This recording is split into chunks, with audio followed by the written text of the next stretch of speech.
a paciência, ela é uma virtude, ela nos faz olhar para o alto e nos coloca acima dos nossos problemas. Olá, amigos do Centro Espírita Lar Maria Cecília, sejam todos bem-vindos. A palestra de hoje será abordada por nossa companheira Marisa de Souza, e o tema será Saibamos Confiar a Paciência. Ele está no Evangelho segundo o Espiritismo, capítulo 9, item 7. Gostaríamos de lembrar aos amigos que ao final da palestra nós teremos a fluidificação de água, então já providencie o seu recipiente com água para que seja fluidificada. Boa palestra a todos, sejam todos bem-vindos e uma boa noite. Olá a todos, é um prazer estar aqui. Eu estou muito feliz de estar utilizando esse tipo de mídia para chegar até vocês no dia de hoje. Meu nome é Marisa e a minha casa de trabalho é o Grupo Espírita Maria de Nazaré, mas eventualmente nós estamos atendendo o chamado de outras casas. Eu hoje trago uma informação muito importante. Nós vamos falar basicamente sobre paciência. E nós vamos aprender um pouco mais e falar mais sobre saber confiar, né? Então, saibamos confiar. Esse tema está no Evangelho segundo o Espiritismo, capítulo 9. Bem-aventurados aqueles que são brandos e pacíficos. Jesus esteve entre nós a nos ensinar inúmeras lições de paz, de alegria, de amor e de moral extremamente elevada, e ele nos ensinava justamente que isso só é possível através da paciência, né? Então, nós vamos começar compreendendo, né, que a paciência é a arte de saber esperar. Você sabia disso? E ter paciência é saber esperar? A gente precisa aprender a confiar nos desígnios de Deus. Nós precisamos compreender que esse momento presente é o melhor momento que nós temos de aprendizado. Então, a gente só não vai aprender se a gente não quiser aprender. Todas as vezes que eu faço uma palestra, eu gosto de lembrar duas coisas que, para mim, são muito importantes. Por exemplo, muitas pessoas passam pela vida sem saber de onde elas vieram, o que elas estão fazendo aqui, qual é o propósito da existência delas e para onde elas vão. E a doutrina espírita nos ajuda muito nisso, né? Nos fazendo compreender que nós viemos do mundo espiritual. É lá que nós estávamos, é lá que nós evoluímos. Estar aqui, vir do mundo espiritual e estar encarnado na Terra neste momento é uma coisa que nós aceitamos fazer. Sabemos que esse momento, que essa página desse livro enorme que é a nossa vida, está sendo vivido encarnado nesse momento. E nós vamos voltar ao mundo espiritual. Então, viver sabendo que você veio do mundo espiritual e está momentaneamente na Terra por 80, 90 anos, às vezes mais, né? E que você vai voltar ao mundo espiritual, continuando essa sua existência, faz de você uma pessoa diferente. Essa informação é muito importante. A próxima informação que eu acho importantíssima. Eu sempre falo isso porque às vezes a gente, sem essa informação, a gente não sabe exatamente como agir em muitos momentos, né? A próxima informação que eu te forneço é que a única pessoa que você pode mudar é você mesmo. Estar aqui neste momento, ouvindo essa palestra, é uma tentativa sua, pessoal, de se mudar, de se modificar, né? Eu tenho muito medo de pessoas que falam assim, eu sou normal, né? E o que é a pessoa que acha que ela é normal? Que ela não precisa mudar, ela é perfeita, errados são os outros. Então, como é que você influencia o outro? Através de atitudes de amor. Então, mudar, você muda você. O outro, só se você for gentil, se você for exemplo de paz, de alegria, de afeto, assim sim, você consegue mudar o outro. Não seja essa pessoa que fala, eu sou normal. Não, nós todos erramos, aprendemos, né? E estamos dispostos a acertar o tempo todo. Eu vou te dar um exemplo dessa situação de que a gente precisa estar aberto ao aprendizado. Eu estava em um estacionamento com pessoas mais jovens. Eu estacionei o carro e um jovem tirou uma foto da placa onde dizia onde estava o carro, qual era a letra, qual era o número. E eu que, né, a gente que é motorista há muito tempo, às vezes perde o carro, principalmente se você for mulher, não é? Então eu falei, nossa, que ótima, né, utilidade para o celular. Você para o carro e fotografa o lugar onde está seu carro. Se for um lugar grande, um estacionamento de um estádio, não é? Não é muito útil. Então a gente tem que estar sempre pronto para aprender coisas novas, a mudar de atitude. Ao invés de anotar o local onde você guardou o seu carro, ou muitas vezes tentar memorizar e esquecer, tira uma foto ali da plaquinha e está tudo resolvido. E foi muito interessante que quando nós voltamos, por acaso eu tinha memorizado, né? Porque era assim que eu fazia antigamente. Alguém lá sacou o celular e falou: tá na letra tal, no número tal, né? Então vamos estar prontos a mudar e essa é uma vontade pessoal, né? Que nós podemos fazer o tempo todo. Então, hoje a intenção é falar de paciência e mais uma vez eu vou te dar um exemplo de um diálogo relativamente fictício, né, entre uma mãe e um filho, em que a mãe vê o filho tendo um surto de nervos, de cólera, né? E ela chega para o filho e fala: quando você estiver bem, eu quero conversar com você sobre esse momento. Depois que a criança se acalmou, no momento em que ela achou mais conveniente, ela falou: olha, a gente tem 3 tipos de problemas: problemas pequenos, problemas médios e problemas grandes. Um problema pequeno é aquela situação em que, com o mínimo de paciência, você resolve. Por exemplo, você vai vestir uma roupa e percebe que ela está rasgada, você não pode sair daquele jeito. Você, ao invés de ficar com raiva, ter uma explosão de ódio, você pega uma nova peça, né? E troca e consegue resolver o problema, né? Coisas mínimas que requerem mínimo de tempo, um mínimo de esforço mental, isso é um pequeno problema, né? Facilmente resolvível. Um problema médio requer dias para sua solução, requer um pouco mais de paciência, um pouco mais de empenho, não é? Esse é um problema médio, mas também é possível resolver. E o que é um problema grande? Um problema grande vai ser aquele em que um grande volume de empenho pessoal vai ter que ser empregado para que ele seja resolvido. Então, uma quantidade imensa de paciência terá que ser empregada para que aquela situação se resolva. Então, a paciência, ela vai ser usada em doses mínimas, médias, grandes, imensas, dependendo da situação que nós estamos vivendo naquele momento. Então, ela é um bem, um capital que você precisa ter, você precisa adquirir, você precisa desenvolver na sua vida. E Jesus já percebia isso, ele já sabia que a gente teria problemas, né, de pequenas, de médias e de grandes proporções, não é? E que a paciência seria a chave para a gente lidar com essas situações da nossa vida. E da onde vem a paciência? A paciência, ela decorre da nossa confiança em Deus.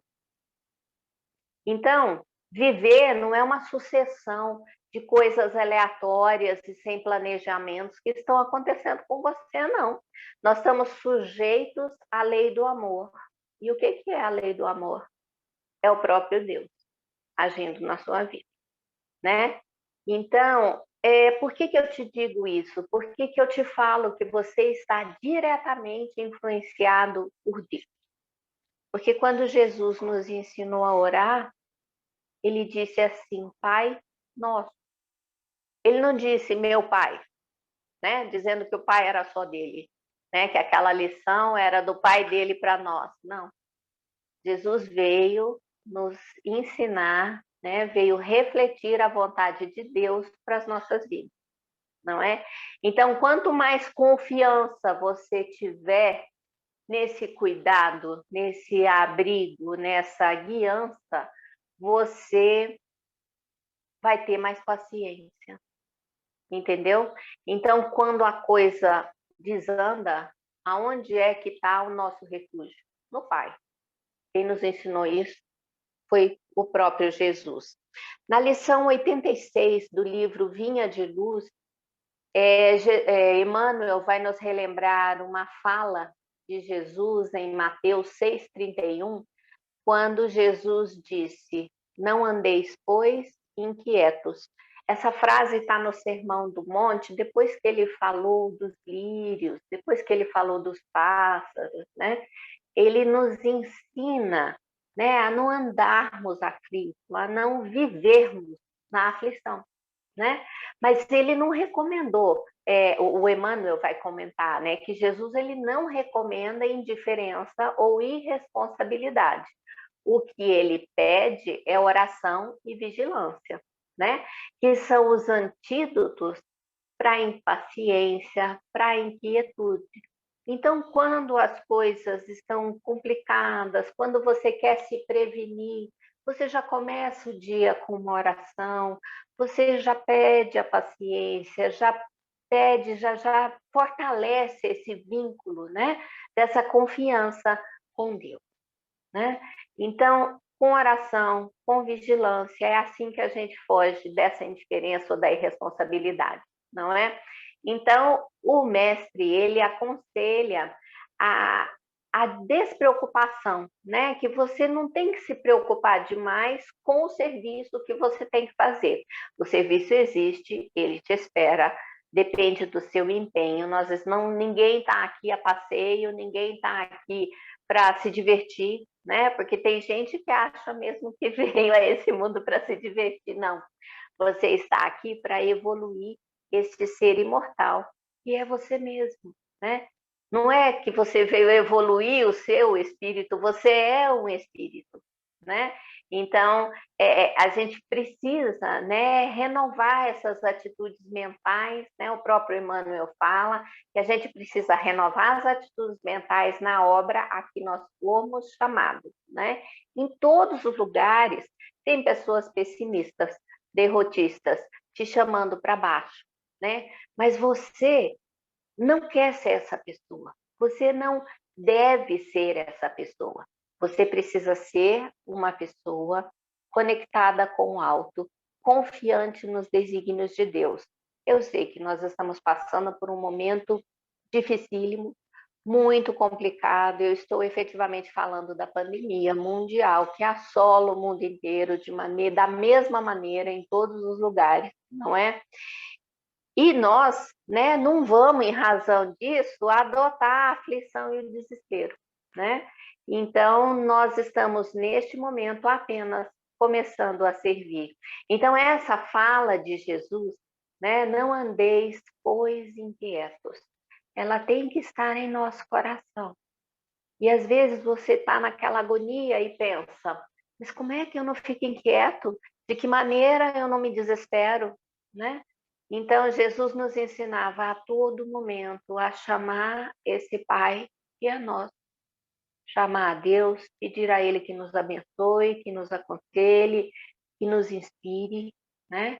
Então, a gente realmente tem os antídotos para a aflição e para o desespero. Falando um pouco mais, né, de como praticar essa confiança que vai, por conseguinte, nos trazer a paciência necessária para nós lidarmos com as nossas questões, a gente precisa compreender que ela é uma qualidade, ela é uma habilidade, ela é um hábito que precisa ser desenvolvido, né? E a doutrina espírita vai te ajudar a construir esses bons hábitos, não é? A edificar essa atitude no seu coração. Então, nós precisamos nos lembrar da fala de Santo Agostinho, quando ele nos aconselha, né? O conhece-te a ti mesmo, né? A gente não pode tentar consertar uma vida inteira, viver uma vida inteira. Nós temos que compreender que nós temos que ser felizes e mais e acertar mais hoje, nesse dia, nesta hora, neste momento. né? A vida é para ser vivida um dia de cada vez, uma hora por hora, um minuto por minuto, né? Então, aonde é que a gente precisa agir para plantar sementes melhores? No agora, no hoje. Principalmente você que está inquieto, que está aflito, né? Você deve tentar, a partir de hoje, né? Trazer a oração para o seu dia, trazer a vigilância para o seu dia, tentar compreender que no seu plano reencarnatório tinha uma pandemia mundial. No fundo do seu coração, eu não sei se você sente isso, mas você percebe que isso ia acontecer. O mundo estava indo num passo muito estranho, muito rápido, sem muita parada, nenhuma parada. Parece que você tinha obrigação de viajar, de sair, de fazer 1000 acontecimentos, tirar 1000 fotos, colocar na rede, né? Então, isso foi uma parada, foi uma desacelerada, né? Ah, Marise, mas muitas pessoas estão morrendo e eu não aceito, eu não quero isso. Esse é o momento em que eu te digo que eu também perdi pessoas, né, que não estão perdidas para mim, que eu sei que o reencontro é certo, né? Quando eu te digo que eu sei para onde eu vou me encontrar com as pessoas que me são caras. Eu mesma perdi pessoas que me são caras, mas mesmo assim eu compreendo a mão de Deus agindo na minha vida e na vida dela. Porque quando a dor te alcança, você efetivamente está aprendendo, né?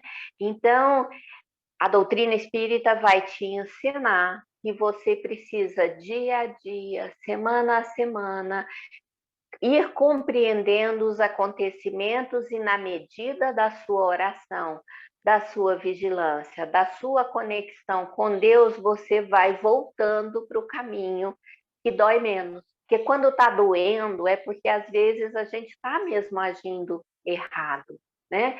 Então, aceitar o desencarne de um ente querido, aceitar uma doença terminal, aceitar uma dor de quem está ao seu lado, é importante para que você compreenda, porque você também vai desencarnar. Você provavelmente vai ter uma doença mais grave.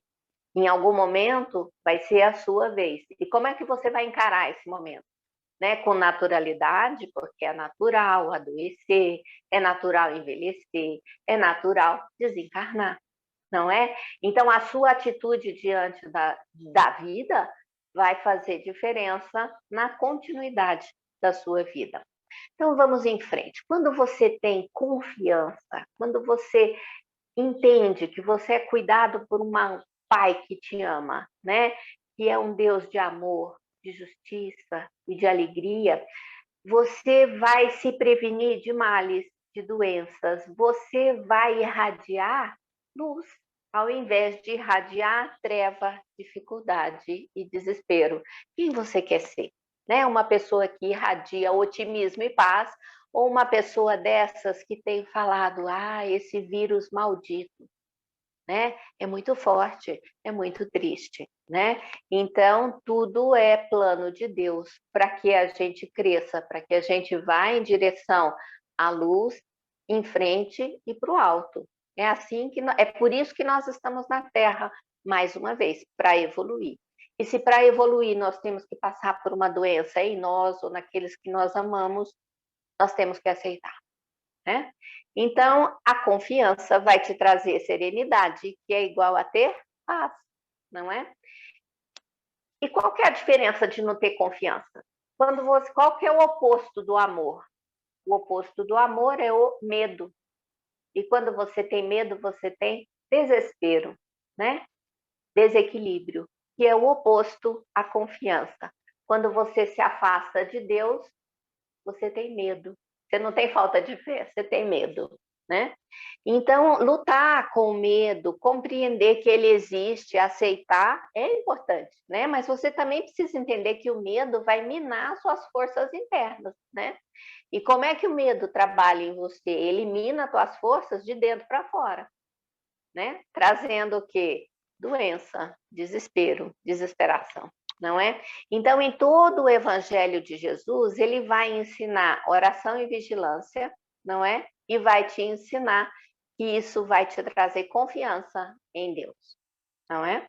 Então, ao construir esse equilíbrio através da oração, você vai conseguir auxiliar a espiritualidade no trabalho que a espiritualidade tem aqui na Terra, não é? Então, acho que cada um de nós quer ser um instrumento útil de trabalho, principalmente nós que somos espíritas.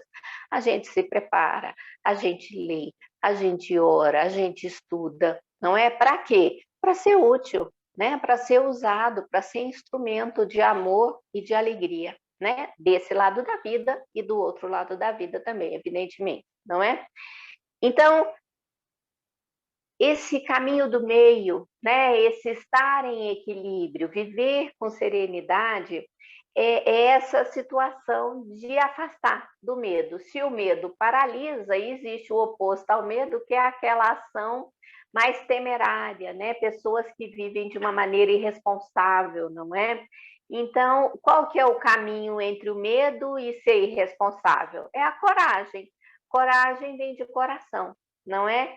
Então, quando você tem coragem, você age com virtude, não é? Então, ao exercitar a paciência, viver de uma maneira mais serena, você vai ser capaz de agir com mais coragem na sua vida, não é? Então, o corajoso vai agir com atenção, ele não vai ser nem indiferente e nem irresponsável, não é? Então, ao se afastar, não é dessa situação de medo, de pessimismo, você vai se afastando também de algumas enfermidades crônicas, não é? Então, nós efetivamente precisamos nos afastar das lamúrias, das lamentações e das queixas, tudo isso precisa ser combatido na nossa vida. Então, nesse momento, depois de falar tanto sobre paciência, sobre oração, sobre vigilância, nós já estamos prontos para olhar para o texto do Evangelho, né? Então, no Evangelho segundo o Espiritismo, no capítulo 9, esse capítulo é todo dedicado aos brandos e pacíficos, né? Bem-aventurados aqueles que são brandos e pacíficos. Então, é o próprio Jesus nos ensinando a construir a mansidão em nossos corações, não é? Ele também vai falar da paciência, não é? Então, o texto é o seguinte: a dor é uma bênção que Deus envia aos seus eleitos. Não vos aflijais, pois, quando sofrerdes, antes bendizei de Deus onipotente, que pela dor neste mundo vos marcou para a glória no céu. Então, eu estou dizendo a você que se a dor te visita, esse é mais um motivo para você ter confiança nesse Deus que te ama, não é? Porque você pode ter várias atitudes diante da dor, né? A desesperação, o medo, né? E o Evangelho está vindo te ensinar que você tem antídotos, né, para a dor, né? Você tem armas secretas que vão te ajudar a viver esse momento com muito mais alegria, com muito mais sabedoria, com muito mais resignação. O texto do Evangelho continua dizendo: sede pacientes. A paciência também é uma caridade e deveis praticar a lei de caridade ensinada pelo Cristo, enviado de Deus. A caridade que consiste na esmola dada aos pobres é a mais fácil de todas. Outra há, porém, muito mais penosa e, conseguintemente, muito mais meritória: a de perdoarmos aos que Deus colocou em nosso caminho para serem instrumentos do nosso sofrer e para nos porem à prova da paciência. Então, isso é extremamente importante. Às vezes você vai me dizer: Marise, quando eu perdoo aquele irmão que está ao meu lado com a única tarefa de me infligir dor, será que eu não estou errando? Porque eu devia falar para ele: olha, você está me aborrecendo, você está me fazendo sofrer, eu não quero mais a sua presença na minha vida. Efetivamente, se é uma dor muito forte, você deve perdoá-lo, mas não é obrigado realmente a permanecer na convivência com ele. Então, a gente efetivamente precisa compreender que um ou outro vai realmente estar na sua vida para ser o calo do seu pé, para ser aquela pessoa que você vai ter que exercitar essa paciência que você veio aprender. Porque a paciência ela é muito útil, porque a nossa vida continua, os nossos desafios continuam e a sua vida de amanhã ela está sendo plantada hoje. A vida que você leva hoje, a forma como você já se conduz, a moral que você já consegue exercer na sua vida, na sua própria vida, porque é só na sua vida que você pode mexer, né? Tudo isso vai ser extremamente útil na sua próxima existência.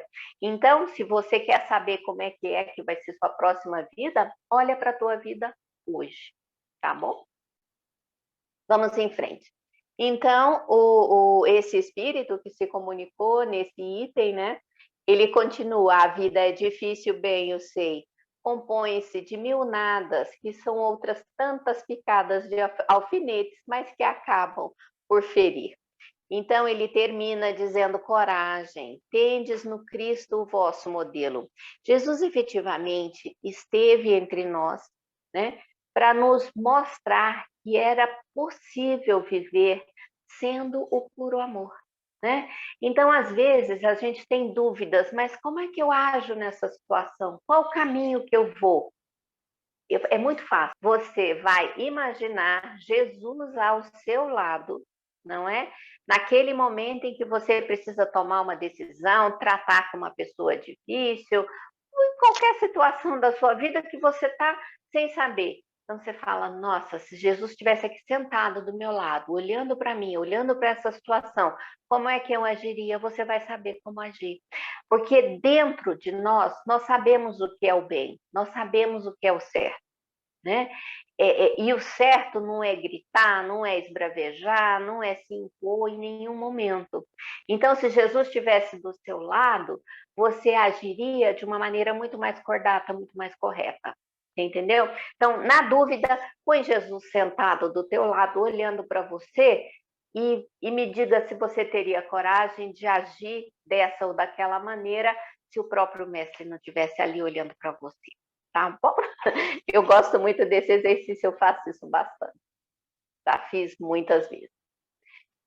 Ainda sobre a situação, né, de aceitar a dor, de viver esse momento, de ter essa compreensão, essa serenidade necessária. Eu trouxe a questão 708 do Livro dos Espíritos. Então, na questão 708, Kardec pergunta aos espíritos: não há situações nas quais os meios de subsistência, de maneira alguma, dependem da vontade do homem, sendo-lhe a privação do. Sendo-lhe a privação do que mais imperiosamente necessita uma consequência da força mesma das coisas? Basicamente, o Kardec está perguntando, puxa, mas o homem não está tendo o mínimo necessário. Por exemplo, nesse momento, nós não temos saúde, que é uma coisa importantíssima para a nossa subsistência, não é? Então, mais do que alimento, às vezes a pessoa que está doente, ela está privada da saúde, não é? Então, qual que é a resposta dos espíritos? Isso é uma prova, muitas vezes, cruel, que lhe compete sofrer e a qual sabia ele de antemão que viria a estar exposto. Seu mérito, então, consiste em submeter-se à vontade de Deus, desde que a sua inteligência nenhum meio lhe faculta de sair da dificuldade. Se a morte vier colhê-lo, cumpre-lhe recebê-la sem murmurar, ponderando que a hora da verdadeira libertação soou e que o desespero no derradeiro momento pode ocasionar-lhe a perda do fruto de toda a sua resignação. Ou seja, a prova veio, no seu plano reencarnatório você sabia que ia passar por aquilo, que ia ter toda essa dificuldade, e na hora de viver aquela prova, você murmura, você lamenta, você se queixa, você se torna aquele paciente que enfermeiro nenhum quer ficar perto, nem a tua mãe, entendeu? Então, se esse for o momento do seu desencarne, que seja viva isso de maneira serena, conectada com Deus e com muita paciência, né?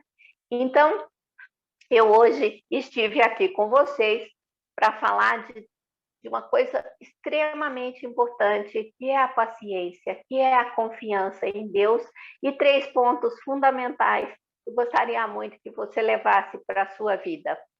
O primeiro, é a paciência, é a arte de saber esperar, e que a gente precisa aprender a confiar nos desígnios de Deus.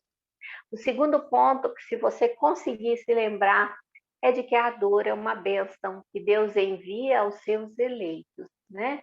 Não vos aflijais, pois, quando sofrerdes, antes bendizei de Deus onipotente, que pela dor neste mundo vos marcou para a glória no céu. E por último, relembro a fala de Jesus, que eu quero muito que acalme o seu coração, que lhe dê esperança, que lhe dê confiança e paz. Quando Jesus te dizia, não andeis, pois, inquietos. Que a paz de Jesus nos alcance, nos dê a serenidade que nós precisamos para viver estes e todos os momentos que continuam na nossa vida imortal. Fiquem com Deus. Que Jesus os abençoe. É com muita gratidão por mais essa mensagem somando para o nosso despertar e convidamos cada um dos irmãos para levarmos nossos pensamentos às esferas superiores, rogando a Deus, a Jesus, aos benfeitores do astral, pedindo que coloquem em cada recipiente com água a medicação necessária para o alívio das enfermidades, conforme a necessidade de cada um. Mestre Jesus, divino amigo de todas as horas, ampara cada um de nossos irmãos em cada canto do mundo, que estejam passando por sofrimentos, seja por dores físicas, seja pelas dores da alma, perda de entes queridos, pela depressão, angústias e ansiedades. Mestre amigo, alimenta nossos dias de esperança, fé e entendimento, e que tenhamos bom ânimo para continuarmos nossa jornada evolutiva. Com gratidão e amor, se conosco, Senhor Jesus. Que assim seja.